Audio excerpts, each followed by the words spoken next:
হাত ধরে টানতে টানতে বৃষ্টিকে একটি অন্ধকার রুমে এনে ধাক্কা দিয়ে ফেলে দিল শ্রাবণ। তাল সামলাতে না পেরে ফ্লোরে পড়ে গিয়ে হাতে বেশ কিছুটা ব্যথা পেল বৃষ্টি। কিন্তু এখন ব্যথার চেয়ে শ্রাবণকে দেখেই বেশি ভয় করছে বৃষ্টির। শ্রাবণের ভয়ে বৃষ্টি ছেঁচড়ে ছেঁচড়ে পিছোতে লাগলো।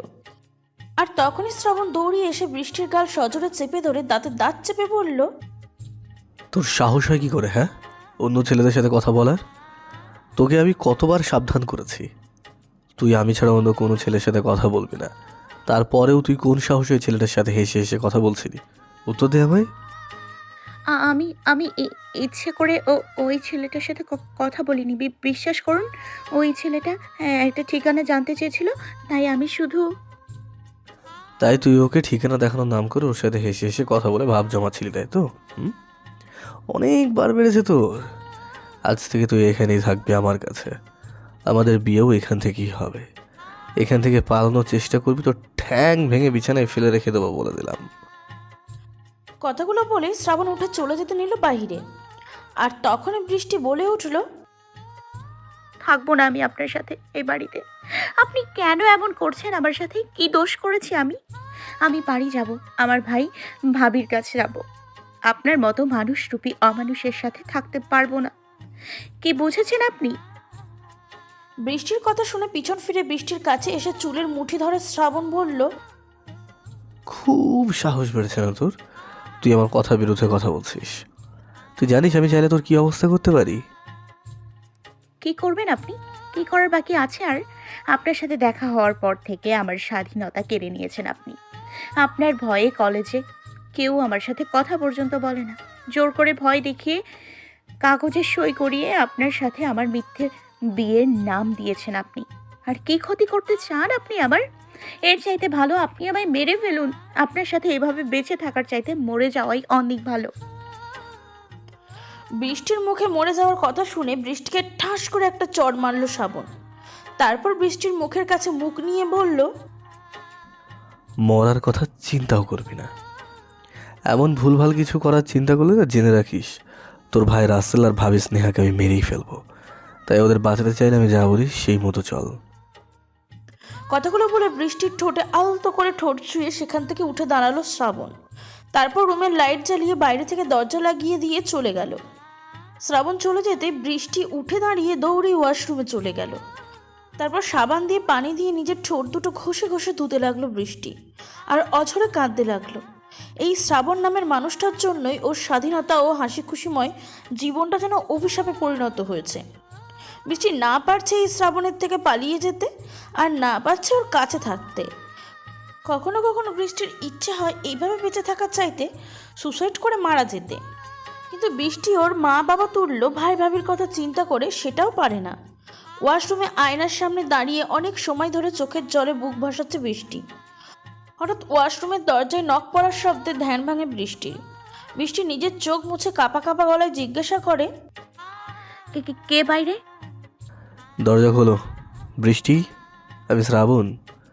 এত সময় ওয়াশরুমে কি করছো তুমি? তাড়াতাড়ি বাইরে বের হও, নইলে আমি কিন্তু দরজা ভেঙে ফেলবো। শ্রাবণের কথা শুনে চোখ মুছে দরজা খুলে দিল বৃষ্টি। তারপর নিজের দিকে তাকিয়ে শ্রাবণকে পাশ কাটিয়ে চলে যেতে নিল।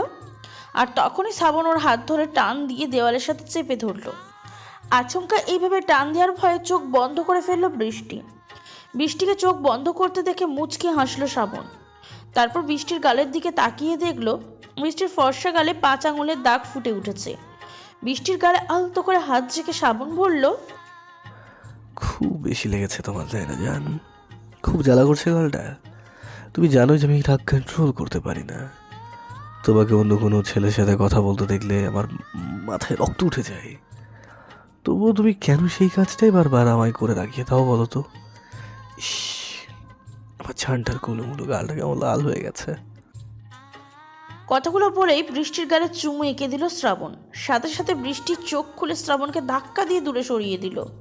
তারপর বলল, কাটা ঘায়ে নুনের ছিটে দিতে এসছেন? কেন বোঝেন না আমি ঘৃণা করি আপনাকে, আপনার মুখে এই জান ডাকটাকে। ঘৃণা করি আমি, ঘৃণা করি আপনার স্পর্শকে। মুক্তি দিন আমায়। আমি আর পারছি না আপনাকে সহ্য করতে। আমাকে আপনি মুক্তি দিন প্লিজ। হাত জোর করে ফ্লোরে বসে কথাগুলো বলল বৃষ্টি। বৃষ্টির কথা শুনে রাগে কপালে রক ফুলে উঠল শ্রাবণের। শ্রাবণ দৌড়িয়ে এসে বৃষ্টির পাশে বসে বৃষ্টির চুলের মুঠি ধরে মুখ উপর দিকে করে ধরে দাঁতে দাঁত চেপে বলল, কেন রে? আমার মাঝে কি এমন খুঁত আছে যে আমাকে এই ভালোবাসা যায় না? ঘৃণা করিস তুই? এই শ্রাবণের জন্য হাজার হাজার সুন্দরী মেয়েরা সব সময় লাইন দিয়ে থাকে। একবার তুড়ি বাজালে এই সুন্দরী মেয়েদের লাইন লেগে যাবে আমার জন্য। আর তুই কেন আমায় সহ্য করতে পারিস না? হ্যাঁ, কিসের কমতি আছে আমার বল? আপনার ওই হাজার হাজার মেয়েদের দলে আমাকে যোগ করবেন না।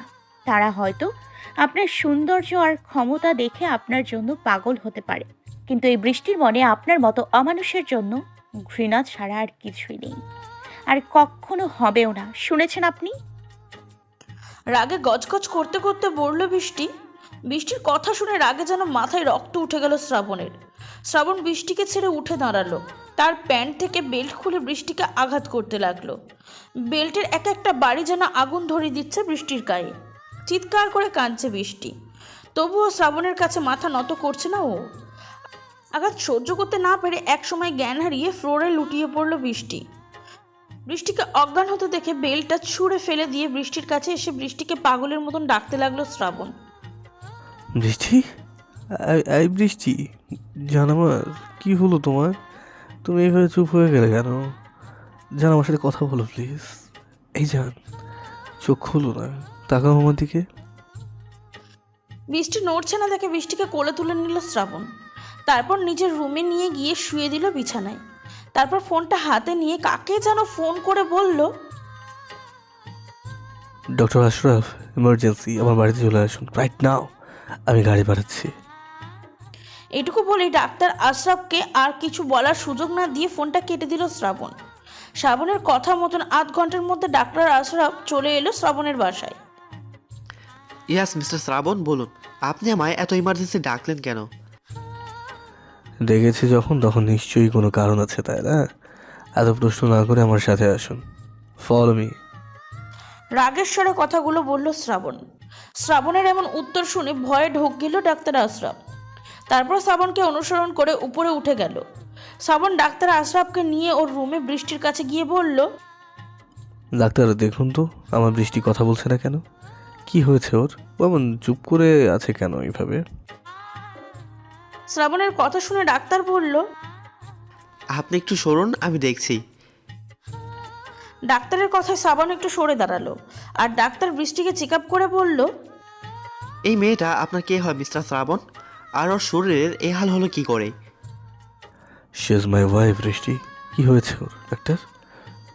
ও এমন চুপ করে আছে কেন? কথা বলছে না কেন? মেয়েটাকে দেখে মনে হচ্ছে ওর উপর কেউ অমানসিক টর্চার করেছে, আর সেই জন্য মেয়েটি সহ্য করতে না পেরে জ্ঞান হারিয়ে ফেলেছে। আমি একটা কথা বুঝতে পারছি না মিস্টার শ্রাবণ, আপনার ওয়াইফকে কেউ এমন অমানুষের মতো টর্চার করলো, আপনি সেটা জানলেনও না বা দেখলেনও না। ডাক্তারের কথা শুনে হাতের মুঠো শক্ত করে দাঁতে দাঁত চেপে শ্রাবণ বলল, আপনাকে যে কারণে এখানে ডাকা হয়েছে সেটা করুন। আমার ওয়াইফের গায়ে আমি ছাড়া স্পর্শ করার সাহস আর কারণে, তাই বেশি কথা না বলে নিজের কাজ করুন। আমার বৃষ্টিকে সরিয়ে তুলুন জলদি। শ্রাবণের কথা শুনে ভয়ে আবারও ঢোক গেল ডাক্তার আশরাফ। তারপর বৃষ্টিকে একটা ইঞ্জেকশন দিয়ে কিছু ওষুধ লিখে দিয়ে বলল, মিস্টার শ্রাবণ, আমি আপনার ওয়াইফকে ঘুমের ইঞ্জেকশন দিয়েছি, সাথে ব্যথা কমার জন্য। আর এই প্রেসক্রিপশনে কিছু ওষুধ আর মলম লিখে দিয়েছি, সেগুলো এনে ওনাকে খাইয়ে দেবেন, আর মলমটা ওনার ক্ষতস্থানে লাগিয়ে দেবেন। উনি সুস্থ হয়ে যাবেন ইনশাআল্লাহ। আর আরেকটা কথা না বললেই নয়, ওনার খাওয়া দাওয়ার দিকে একটু খেয়াল রাখবেন। ওনাকে দেখে যা বুঝলাম উনি ঠিকমতো খাওয়া দাওয়া করে না, আর হয়তো কোনো কারণে অনেক ডিপ্রেশনে থাকে। আমি এখন আসি। কথাগুলো বলে ডাক্তার আশরাফ চলে গেল শ্রাবণের বাসা থেকে। আর যাওয়ার সময় মনে মনে বলল, সাইকো একটা। ডাক্তার চলে যাওয়ার পর শ্রাবণ গিয়ে একজন কাজের লোককে ডেকে প্রেসক্রিপশনটা দিয়ে পাঠিয়ে দিল ওষুধগুলো আনতে। তারপর বৃষ্টির কাছে এসে বৃষ্টির মাথার কাছে বসলো শ্রাবণ। বৃষ্টির মাথায় হাত বুলিয়ে বলতে লাগলো, সরি জান, আমায় তুমি ক্ষমা করে দাও প্লিজ। আমি চাইনি তোমায় এইভাবে আঘাত করতে, কিন্তু কি করবো বলো? নিজের রাগের উপর যে আর কিছুতেই নিয়ন্ত্রণ রাখতে পারি না আমি। আর তুমি বারে বারেই আমায় রাগিয়ে দাও। কেন বোঝো না তুমি যে তোমায় আমি কতটা ভালোবাসি? কেন আমার ভালোবাসাটা গ্রহণ করতে চাও না তুমি? কেন সব সময় আমার বারণ করা কাজটাই করে আমাকে রাগিয়ে দাও? কেন সব সময় আমার থেকে দূরে পালিয়ে যেতে চাও? কেন বোঝো না তোমাকে ছাড়া আমার জীবন আর কেউ নেই, কিচ্ছু নেই। আমার পৃথিবী তুমি, আমার শ্বাস প্রশ্বাস তুমি। তুমি ছাড়া যে আমি নিজেকে ভাবতেই পারি না জান। কথাগুলো বলতে শ্রাবণের চোখ থেকে এক ফোঁটা জল গড়িয়ে পড়ল। সাথে সাথে সেটা মুছে ফেললো শ্রাবণ। শ্রাবণ খুব সহজে চোখের জল ফেলে না। আজ পর্যন্ত ওর চোখের জল কেউ দেখেনি বললেই চলে। হঠাৎ ফোনের শব্দে ধ্যান ভাঙে শ্রাবণের। ফোনের স্ক্রিনে তাকিয়ে দেখে বৃষ্টির ভাই রাশেল ফোন করছে। শ্রাবণ ফোন হাতে নিয়ে বৃষ্টির কাছ থেকে সরে বেলকনিতে গিয়ে দাঁড়ায়। তারপর ফোনটা রিসিভ করে কানে ধরে বলে, হ্যালো। হ্যালো শ্রাবণ, চাঁদনিকে তুমি নিয়ে গেছো? মানে চাঁদনি কি তোমার সাথে আছে? রাগী গলায় বলল শ্রাবণ। হ্যাঁ, বৃষ্টি আমার কাছে, আর ও এখন থেকে আমার কাছেই থাকবে। কিন্তু তুমি তো বলেছিলে তোমাদের কলেমা পড়ে চাঁদনির মত নিয়ে বিয়ে না হওয়া পর্যন্ত চাঁদনি এখানে থাকবে, তাহলে এখন আবার এমন? রাশেল কথা শেষ হওয়ার আগেই শ্রাবণ বলে উঠল, হ্যাঁ, তখন বলেছিলাম, কিন্তু এখন মত পাল্টাচ্ছি। আপনারা আমার বৃষ্টি দায়িত্ব ঠিক মতো পালন করতে পারেননি, তাই ও এখন থেকে ওর বর মানে আমার কাছেই থাকবে। কিন্তু শ্রাবণ, আমার কাছে দাও, আমি কথা বলছি। রাশেলের থেকে ফোন নিতে নিতে বলল রাসেলের বউ স্নেহা। শ্রাবণ ভাইয়া, আমি চাঁদনির ভাবি স্নেহা বলছি। জি বলুন ভাবি। ভাইয়া, চাঁদনি এখনো বাচ্চা মেয়ে। ও যদি কিছু ভুল করে থাকে আপনি ওকে বুঝিয়ে সেটা বলে দিন, কিন্তু আমার বোনটাকে মারবেন না প্লিজ। আর আজ ওকে রেখে দিন আপনার কাছে, কাল বরং আমরা গিয়ে চাঁদনিকে নিয়ে আস। Hello hello hello. ফোনটা কেটে দিল শ্রাবণ ভাইয়া। রাসেল, আমার না খুব ভয় করছে চাঁদনির জন্য। শ্রাবণ ভাইয়া যে রাগী আর বদমেজাজি, জানি না মেয়েটাকে কি করলো। তুমি ঠিক বলেছো স্নেহা, আমারও এই নিয়ে খুব চিন্তা হচ্ছে। ওই অমানুষটা না জানে আমার ছোট বোনটাকে কি করলো। চাঁদনির বান্ধবীর কাছে শুনলাম চাঁদনিকে নাকি কলেজের গেট থেকে খুব রেগে টানতে টানতে নিয়ে গেছে ওই হাসান চৌধুরী শ্রাবণ। জানি না আবার কি করলো আমার বোনটাকে। আচ্ছা যাক, এত কিছু চিন্তা না করে লাভ নেই রাসেল। আমরা বরং কালকে সকাল সকালে বাড়িতে যাব। সেটাই ভালো হবে।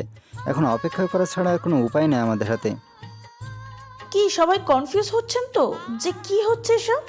তাহলে চলুন আপনাদের 1 বছর আগের ফ্ল্যাশব্যাক থেকে ঘুরে আনি। ঢাকা শহরের একজন ছোটখাটো বিজনেসম্যান রাসেল, আর রাসেলের একমাত্র আদরের বোন চাঁদনি আক্তার বৃষ্টি। ডাকনাম বৃষ্টি, কিন্তু রাসেল আর রাসেলের বউ স্নেহা ওকে সবসময় চাঁদনি বলেই ডাকে। বৃষ্টির যখন 12 বছর বয়স আর রাসেল সবে পড়াশোনা শেষ করে বাবার বিজনেস দেখাশোনার দায়িত্ব নিয়েছে, তখনই একটা সড়ক দুর্ঘটনায় মারা যায় রাসেল ও বৃষ্টির বাবা মা। ছোট বোনটাকে নিয়ে একদম একা হয়ে যায় রাসেল। বৃষ্টি ছিল রাসেলের কলিজার টুকরো। বাবা মা মরে যাওয়ার 1 বছরের মাথায় স্নেহাকে ভালোবেসে বিয়ে করে রাসেল। আর বিয়ের রাতে স্নেহার হাতে বৃষ্টির হাত রেখে বৃষ্টিকে নিজের বোনের মতন করে বড় করার দায়িত্ব দেয় রাসেল। কিন্তু স্নেহা বোনের মতন নয়, নিজের মেয়ের মতন ভালোবাসে বৃষ্টিকে। দেখতে দেখতে পেরিয়ে যায় 6টি বছর, কিন্তু রাসেল ও স্নেহা কোনো বাচ্চা কাচ্চা হয় না। তাতে ওদের কোনো মন খারাপ হয় না, কারণ ওদের কাছে চাঁদনি সব নিজেদের সন্তানের মতন।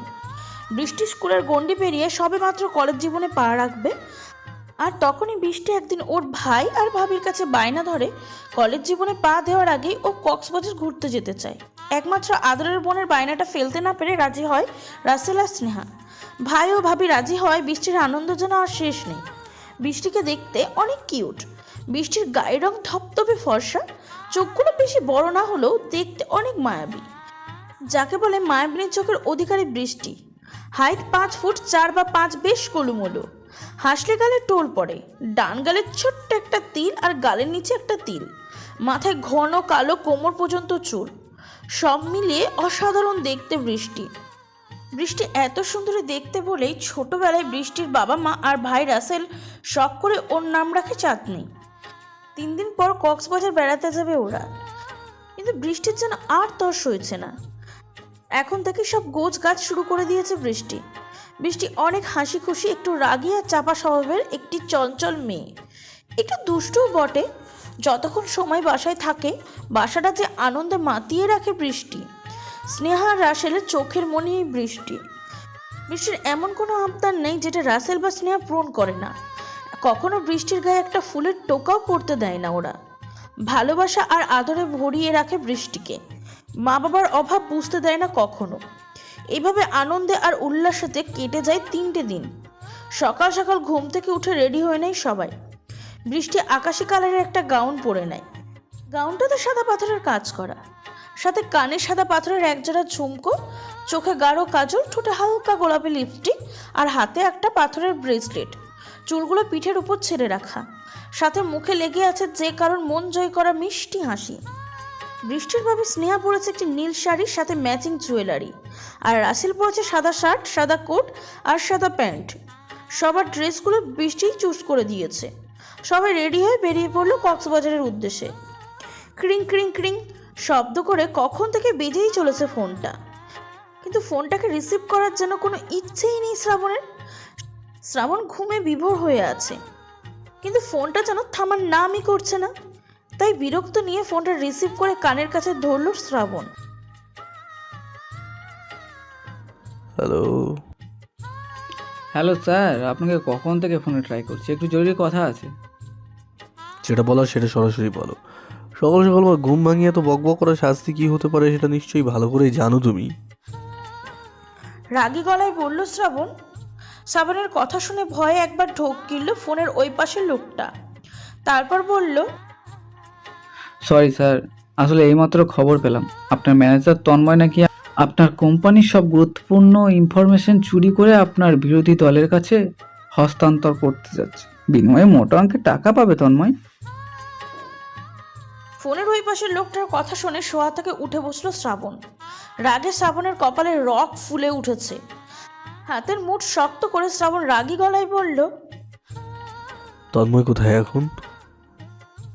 স্যার, তন্ময় আপনার বিরোধী দলের সাথে খুব ভালো প্ল্যান করে কাজটা করার চেষ্টা করছে, তাই ওরা ঢাকায় এই কাজটা না করে কক্সবাজারে ঘুরতে যাওয়ার কথা বলে সেখানে গিয়ে ইনফরমেশনগুলো ওদের হাতে তুলে দেবে।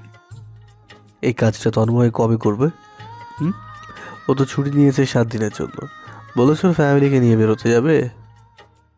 জি স্যার, তন্ময় আজকেই কক্সবাজারের উদ্দেশ্যে রওনা দিয়েছে, আর ওই ডিলটা 2 দিন পর করবে জানতে পেরেছি।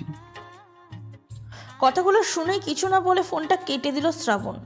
তারপর হাতের মুঠ শক্ত করে দাঁতে দাঁত চেপে বলল, তুই জানিস না তুই কত বড় একটা ভুল করলি তন্ময়।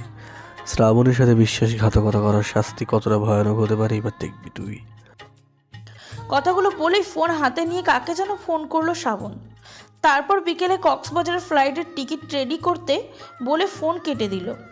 তারপর উঠে ফ্রেশ হতে চলে গেল শ্রাবণ।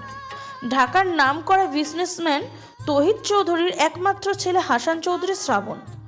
শ্রাবণের যখন 5 বছর বয়স তখন একদিন বিকেলে 7 তলার ছাদ থেকে পা পিছলে নিচে পড়ে মারা যায় শ্রাবণের মা। তখন থেকে বাবা তহিদ চৌধুরী আর চাচা মাহাবুরই শ্রাবণের সব। শ্রাবণ ওর বাবাকে যতটা ভালোবাসে ততটাই ভালোবাসে ওর চাচা মাহাবুরকে। মাহাবুরকে শ্রাবণ ছোট আব্বু বলে ডাকে। একটি মাত্র ছেলে বলে কখনো কোনো কিছুতেই শ্রাবণকে বাধা বা অভাব দিত না শ্রাবণের বাবা তহিদ। মা না থাকায় যত বড় হতে থাকে তত বেশি বদমেজাজি আর খিটখিটে স্বভাবের হয়ে যায় শ্রাবণ। বাবা আর চাচা তাকে অনেক ভালোবাসে। ও সব সময় বিজনেসের কাজে বিজি থাকায় সময় দিতে পারতো না শ্রাবণকে। সময়ের স্রোতে বড় হতে থাকে শ্রাবণ। শ্রাবণ একবার যে জিনিসের দিকে নজর দেয় সেটা তার যে কোনো মূল্যেই চাই। শ্রাবণ যখন পড়াশোনা শেষ করে তখন ওর বাবা সিদ্ধান্ত নেয় নিজের বিজনেস আর যাবতীয় স্থাবর অস্থাবর সম্পত্তি শ্রাবণের হাতে তুলে দিয়ে নিজে একটু বিশ্রাম নেবে। তখনই একদিন হঠাৎ করে রোড অ্যাক্সিডেন্টে মারা যায় শ্রাবণের বাবা। তখন থেকে চাচা মাহবুবই শ্রাবণের সব। শ্রাবণ ওর চাচা ছাড়া আর কারোর কথা শোনে না, কখনো কাউকে তোয়াক্কাও করে না। বাবার মৃত্যুর পর যেন আরও বেশি খিটখিটে মেজাজ হয়ে যায় শ্রাবণ। বাবা মারা যাওয়ার 5 বছর চলছে। এর মাঝে শ্রাবণ ওর বাবার বিজনেসটাকে আরও বড় করে ফেলেছে, সাথে হয়ে উঠেছে ঢাকা শহরের নামকরা ক্যাডারও। শ্রাবণ শুধু বিজনেসম্যানই নয়, সাথে ঢাকার একজন নামকরা ক্যাডারও। ঢাকার সবাই ওকে এক নামে চেনে। শ্রাবণের নাম শুনলেই ভয়ে কাঁপে সবাই। শ্রাবণের সাথে সব সময় ওর বডিগার্ড হিসাবে 4 জন করে কালো পোশাক পরা লোক থাকে, যারা শ্রাবণকে সব সময় প্রোটেক্ট করে। শ্রাবণকে দেখতে অনেকটা হ্যান্ডসাম ও বডি বিল্ডার। শ্রাবণের হাইট প্রায় 6 ফুট, গায়ের রং লাল ফর্সা, মাথায় ঘন কালো সিল্কি চুল, চোখ দুটো অনেক মায়াবী আর হিংস্র। এক কথায় শ্রাবণকে দেখে যে কোনো মেয়ে প্রেমে পড়ে যাবে ওর। কলেজে পড়াকালীন কলেজের সকল মেয়ের ক্রাশ ছিল শ্রাবণ, কিন্তু শ্রাবণ ওসব প্রেম ভালোবাসা একদম পছন্দ করে না। ওর কাছে মনে হয় পৃথিবীতে ভালোবাসা বলে কিছু নেই, সবই টাইম পাস। তাই মেয়েরা ওর জন্য পাগল থাকলেও ও কোনো মেয়েকে পাত্তাই দেয় না কখনো। বিকেলে কালো কোট, সাদা শার্ট, কালো প্যান্ট, পায়ে কালো শু, চোখে কালো সানগ্লাস, হাতে দামি ওয়াচ, চুলগুলো স্পাইক করে রেডি হয়ে এয়ারপোর্টের উদ্দেশ্যে বেরিয়ে পড়ল শ্রাবণ। যাওয়ার আগে চাচা মাহবুবকে একবার ফোন করে বলল,